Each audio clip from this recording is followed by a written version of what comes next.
We'll have the next talk on the trends in DeFi by Nicola from DeFi Saver. So let's welcome him.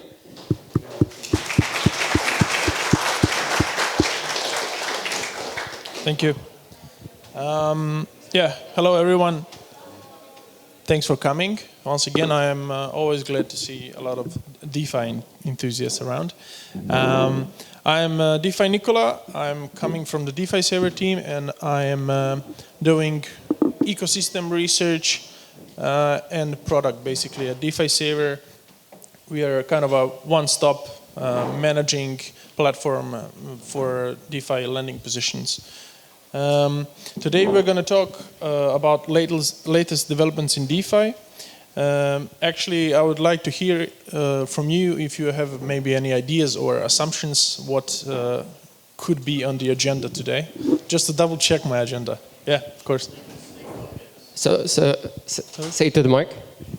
Liquid stake tokens. Okay, that's a good one. Yep. Oh, I talked with you previously, so yeah, that's cheating. No. Yeah, but maybe new stablecoins, Go, CRV, USD, and such. Okay, cool. Any other suggestions? You can. Sorry.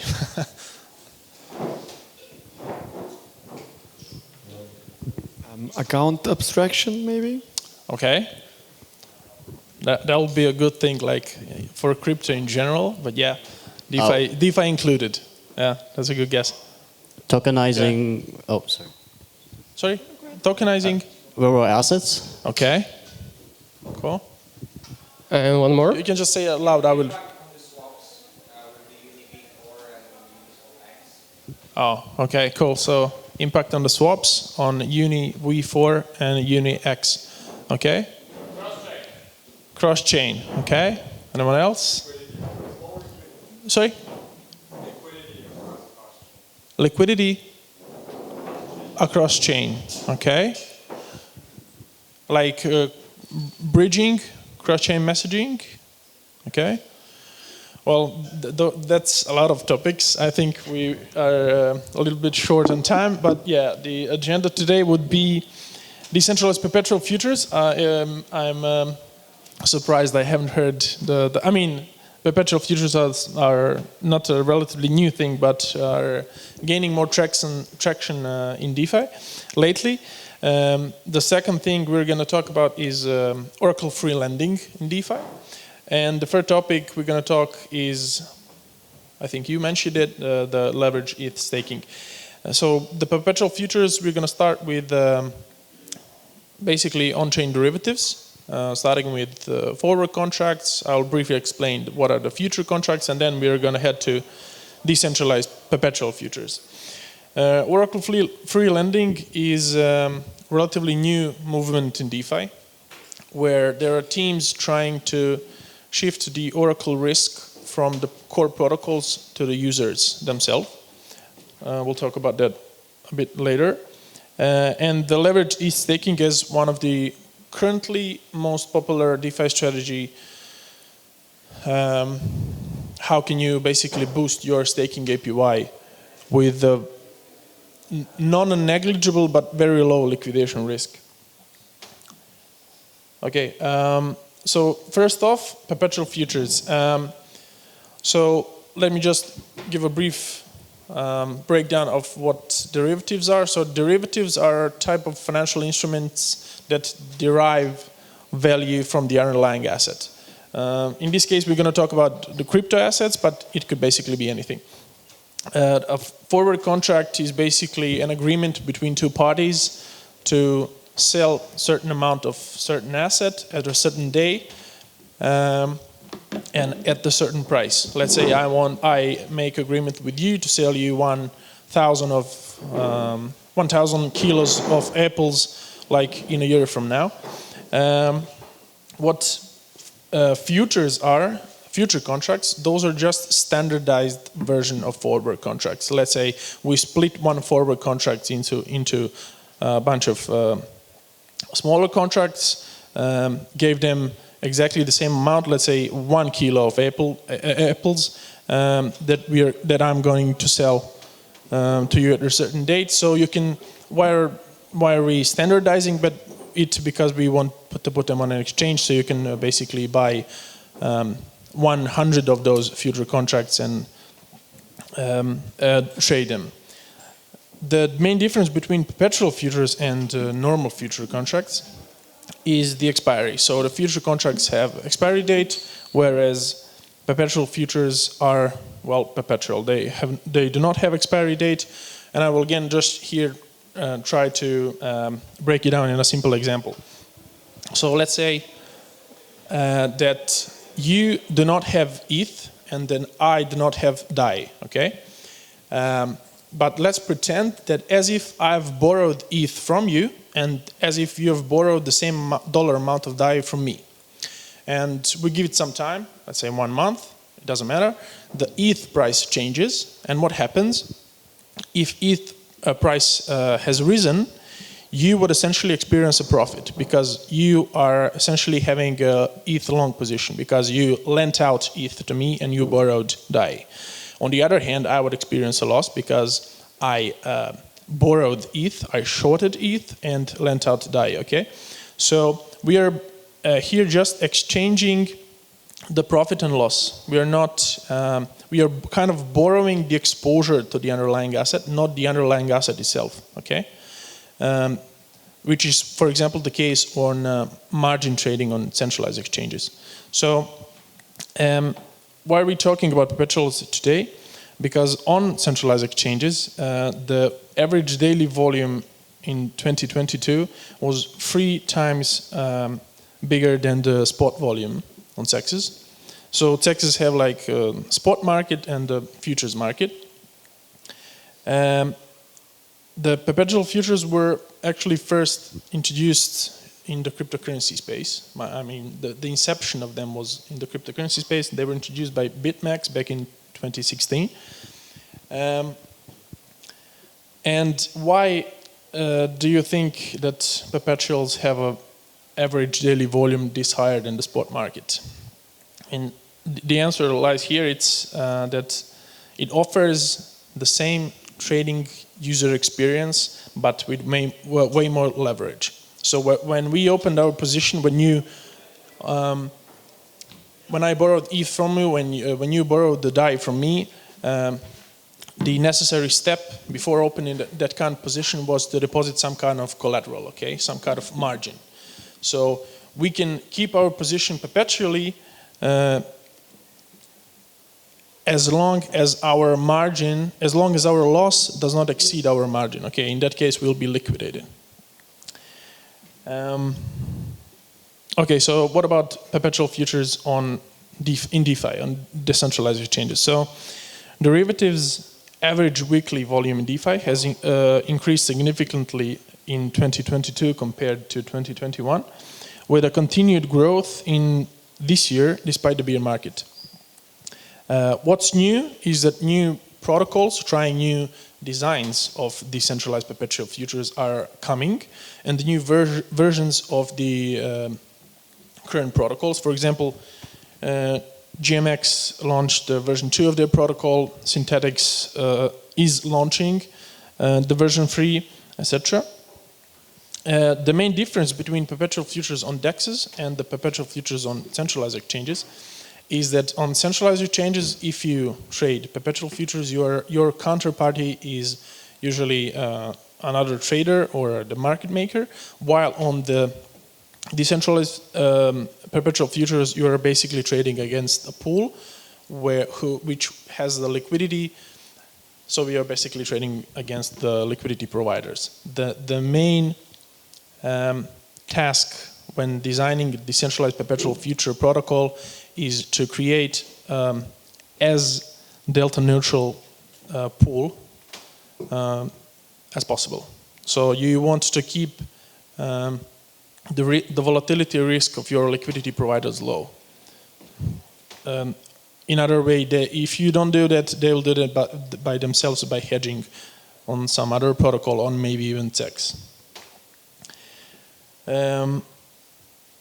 Okay, so let's just go over the stats. So decentralized derivatives volumes were only 56% of the spot market volumes compared to 300% on CEXs.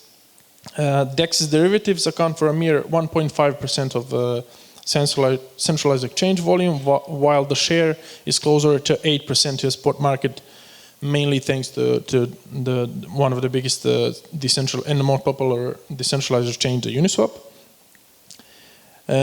So what can we prove to increase those volumes in the perpetual futures in DeFi, in the decentralized space? Because being non-custodial seems like not enough.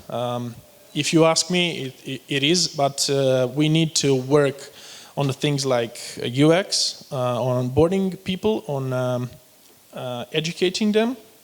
We also need to work on trading costs. Most of decentralized perpetual future protocols, or I usually call them leverage trading protocols, are on L2s, Ethereum L2s, because of the transaction costs, but maybe even layer 3, maybe even app-specific rollups. DYDX is, for example, doing something similar. We need to introduce more features. We need to design them to be able to provide more leverage. Because last time I checked, GMX had like 50x max leverage, whereas Binance has like 125. We need to lower the price impact. I mean, I say we, I mean as an industry and as a builders. We need to offer different assets, and of course, security can always be improved. So to sum it up, we need to move this. If you look at this graph, we need to move this optimal UX spectrum to the right-hand side, to the can't be evil side. Okay, so the second topic is the Oracle free lending. It's a relatively new movement, as I said, where protocols, builders got attention of Oracle attacks that happened in the previous couple of years in DeFi, and they wanted basically to create the primitives, the protocols that do not, that avoid that kind of a risk. They do it by shifting the Oracle risk and the Oracle dependency from the protocols to the users. Now, the whole point here is that we need to find a way to trigger liquidations, because we're talking about lending protocols, to trigger liquidations without an Oracle, without the external price feeds, okay? Today I'm going to mention 3 projects. The first one is Pawn Finance. Sorry. Basically what they're doing, they said, okay, we'll have expirable loans, and the loans will only be liquidatable, or you could liquidate them only after the expiry date. So whatever happens before the expiry, you cannot liquidate a loan, even if it represents a bad debt. Another project called Blur Lending. It's basically a project from the Blur NFT marketplace. They said that, okay, we want to make an Oracle-free lending protocol, but we want the loans to still be perpetual, like we used to in DeFi, like in Compound, Aave, Maker, Liquidity, etc. On Blur, you can come as a supplier and supply ETH that NFT traders can borrow against some of their NFTs. So a borrower comes, deposits an NFT and borrows ETH, and can do with whatever they want with that NFT, with that ETH. Sorry, they can, for example, buy another NFT. How did they manage liquidations? They said, okay, we'll make the lenders the only ones who can trigger liquidations. So if I'm a lender, I lend out some ETH, and I, for some reason, want to withdraw that ETH, that's the point where the liquidation will be triggered. So the borrower is given some grace period to either pay his debt back, or to find another lender who will just be a substitution to the previous one. The third project I would like to talk about today is a bit more complex than the previous two, but you get the sense where this is going. Azure protocol, it's basically Uniswap V3 of lending. What I mean by that, they made the process of managing liquidity, so the tasks of suppliers, way more complex for introducing a new kind of feature, or in this case, taking out the Oracle risk. So what they did, Ajna is a really complex protocol. I don't have time to get into the details. I, by the way, wrote about it on Twitter. I have a thread about Ajna, so go check it out if you're interested. But here I just give a brief overview. So Ajna has basically a dynamic liquidation price, which depends on two parameters. The first one is called lowest utilized price. So basically lenders come and choose at which collateral factor or loan to value ratio they want to lend out their assets. So let's say I want to lend out DAI at the 90% loan to value, which means that someone deposits collateral and can borrow my DAI up to 90%, okay? 90% of the collateral. So the loop is the lowest utilized price, meaning that if one lender comes and say, okay, I want to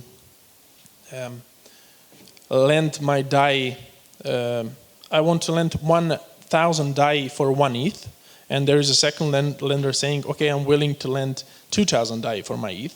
The first liquidity that will be utilized is the one with the higher loan to value, the lender with the 2,000 DAI per ETH, okay? So the lowest utilized price is actually the price of the lowest utilized liquidity. If we take a look at this graph, it's a mock graph basically, but the current lowest utilized price for this token is 80. And this is dynamic and algorithmic basically, so the whole protocol is immutable. And it can change from both sides, meaning that if a new supplier comes and supplies more than 80K of this token, the loop would jump to 85. On the other hand, if there is a new borrower that borrows more than 40K, the loop would slide to the 75. Now, the positions in Ajna can be liquidated if this lowest utilized price falls below the highest threshold price. Now, the highest threshold price is basically explained by this picture. So, if you have a position of 1 ETH and 1K DAI, your threshold price is basically, you should just divide those two values. So, as I said, a bit more complex. But yeah, it's arguably a movement that, I mean, the DeFi, in my opinion, DeFi protocols, they are the protocols, the primitives, and they need to stay as simple as possible.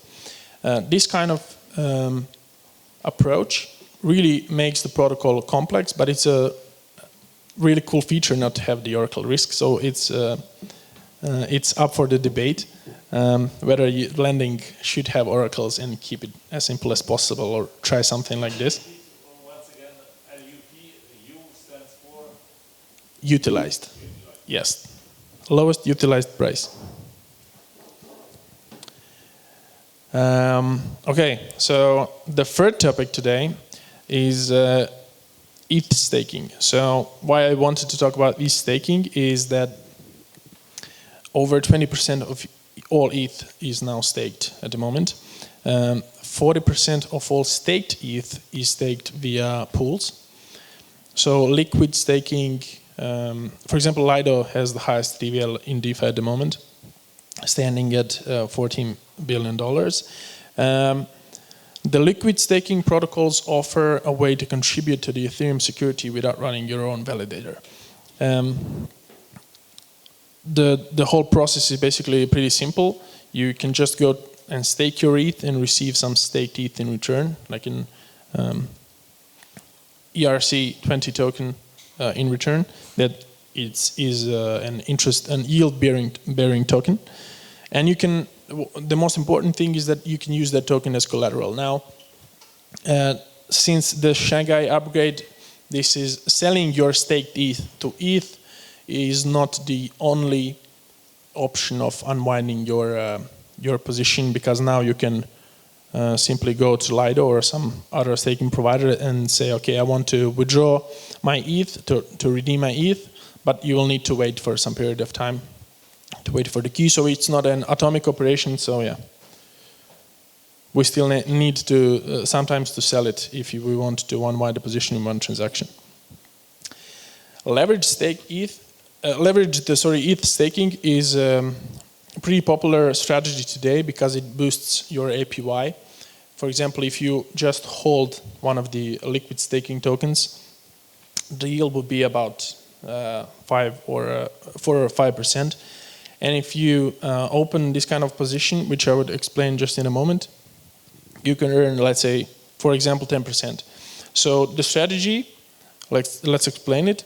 The first step, let's say for each ETH you have, the first step would be to flash loan another 2 ETH. The second step would to stake all free ETH now that you have with, let's say, Lido, and receive free staked ETH. So the ratio is always 1-to-1. Supply that free staked ETH into Aave or some other DeFi money market as collateral, and then borrow 2 ETH against it to repay the flash loan. So you essentially end up with a 3x leverage position yielding, let's say, 10% APY. How is this possible? The main point here is that, and the main 2 values we should compare are ETH borrow rate on those underlying protocols, let's say Aave or Compound or Morpho. So as long as ETH borrow rate is lower than the staking APY, this strategy is profitable, right? It can boost your APY. Now the cool tools that we could utilize is if we could have like one-click position opening or closing. So if we could do this basically in one transaction, or if we have like automated leverage management, because the liquidation risk, as I said, is not negligible, because after the Shanghai upgrade, that tightened the peg basically of liquid staking tokens. But if you want to unwind this kind of position, you still need to atomically sell your liquid staking token back to vanilla ETH. So you need to keep attention at what leverage are you currently, because if staked ETH depegs, meaning if it is trading on the market at a certain discount, you actually can be liquidated. Automated liquidation protection, one-click position shifting between underlying protocols. This is, in my opinion, very useful, because you can basically have this kind of position, let's say, in Aave, and after some period of time, you find out that the strategy would be more profitable if you switch to Compound, because ETH borrow rate on Compound is, for some reason, lower than on Aave. Or simply you want to switch between different liquid staking tokens. Let's say staked ETH is yielding less than, I don't know, Rocket Pool ETH. This is a little bit of a teaser. So we are actually at DeFi Saver have worked on something that could provide these kind of tools. We are releasing it on Monday, and it's called ETH Saver. Not very creative from our side, but yeah. It basically allows you to create those kind of a position in one transaction. What happens under the hood is basically this. We call it a receipt. So you flash loan some ETH, you wrap it, you stake it, supply it to some underlying protocol, borrow against it, and then pay that flash loan back. The final state of that position would look something like this. So we basically are leaving the full control to the user. So you choose the underlying protocol, you choose the liquid staking token, you choose the leverage you want to open this kind of position to boost your yield. We do not pool any of the assets. It's a per user positions. Yeah, we also have some useful information, like the liquidation price, the off-peg percentage to liquidation, your net APY, etc. which protocol you're using, and etc. It's actually currently live at ETHWarsaw.com, but we are still like testing it. It's in testing phase, so yeah. But it's going to be official on Monday, so it's a bit of a teaser. Yeah, that's all from me today. Thanks.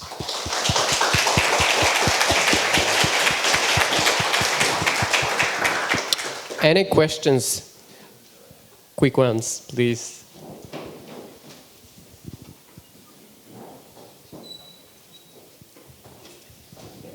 I have a question regarding the transaction. Could you come back to the previous slide? Like, I'm wondering, like, because we see here the transaction under the hood, and what's happened if one of the steps fail? Okay. For example, yes.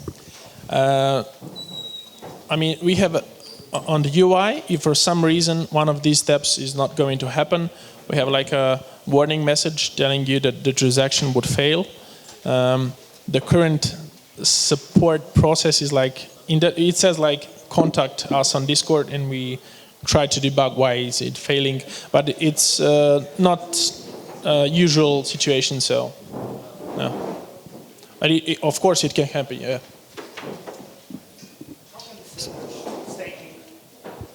I'm sorry, how can this leverage staking fail? Because it seems magical. Meaning, if it goes wrong, how can it go wrong? It seems like you conjure Ethereum out of nowhere and get additional percentages, which is magical.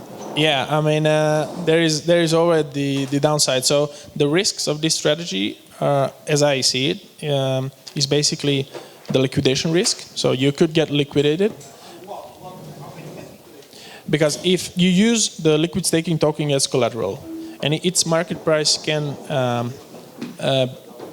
be different from the ratio that is like the redemption price on the liquid staking protocol. So, sorry.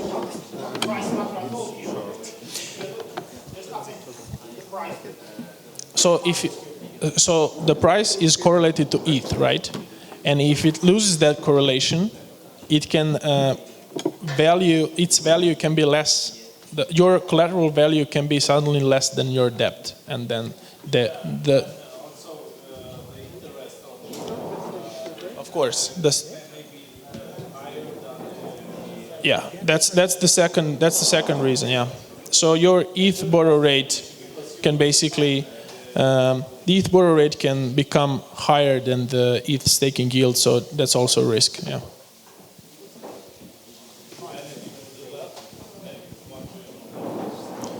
Do we have time for another question? One more, okay.